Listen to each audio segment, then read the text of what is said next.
So right now I'm printing my Ironman Nanotech Arcreactor on my Ender 3 3D printer.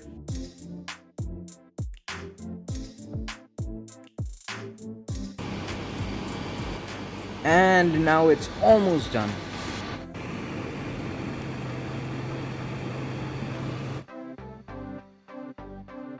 So the printing is done. Also, I'm done with the spray painting. I have arranged the LEDs and the reflective panel. I can also power this with a battery, but later I'll power it with a power bank instead. So this is how all the components would fit in together, and this is the board that I'll be using. Now time to solder it. Let's just take the first demo, and okay, it looks great. These are the 5 LEDs that I'll be using, and let's put on the faceplate, and it looks great. Now I'll have to make an arrangement in order to diffuse the light, but still this is how it looks under a fabric. And again, the lines aren't really visible in the camera because it doesn't do the justice. This is the back plate. Now let's attach magnets, and this is the diffusion layer that I'll be using for the job.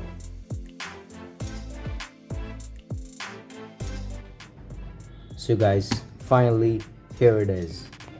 This is the Ironman Arcreactor of Mark 82, and as you can see, this was used in Endgame and in Infinity War. If you've seen that, you can easily recall it. This is how it looks, and I'll show you how it works in just a second.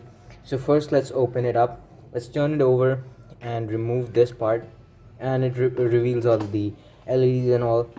This is just a magnetic panel that just snaps on like that, and it's really sturdy and stable. Let's remove it, keep it aside, and here I have these 2 points that I can just put it in there, and then it will work. In order to power that, I would use this torch of mine. As you can see, this is a torch. I haven't charged it completely, but yeah, it would still work. So as you can see, this also doubles up as a power bank. So I'll just put this in there, and would use the other end of this cable to power this. And guys, this is, as you can see, it's really bright, and in the cameras you can probably see the LEDs, but in the through the naked eye you really can't see this. It's completely diffused. Now let me just turn off the lights, and so that you can see it better.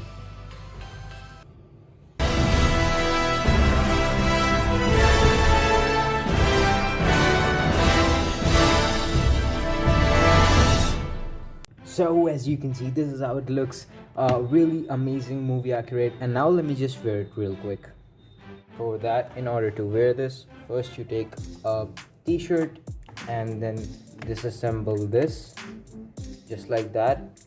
You put this right there, and because this is magnetic, this would just like catch on. So as you can see, it hardly takes some time, and now even if you try to remove it, it won't, because the magnetic plate right there is already holding it. Now let me just quickly wear this. And so guys, this is how it looks. Really absolutely movie accurate, and Tony Stark used to double tap on that to actually launch the suit. But anyway, this is how it looks. Let me just quickly change the focus so that you can see the different parts of it, and this is how it really looks, and it looks great. And once the light has been adjusted, you can actually see the intricate details of the whole thing. So guys, that was pretty much it for this video. I really hope you enjoyed, and thanks for watching.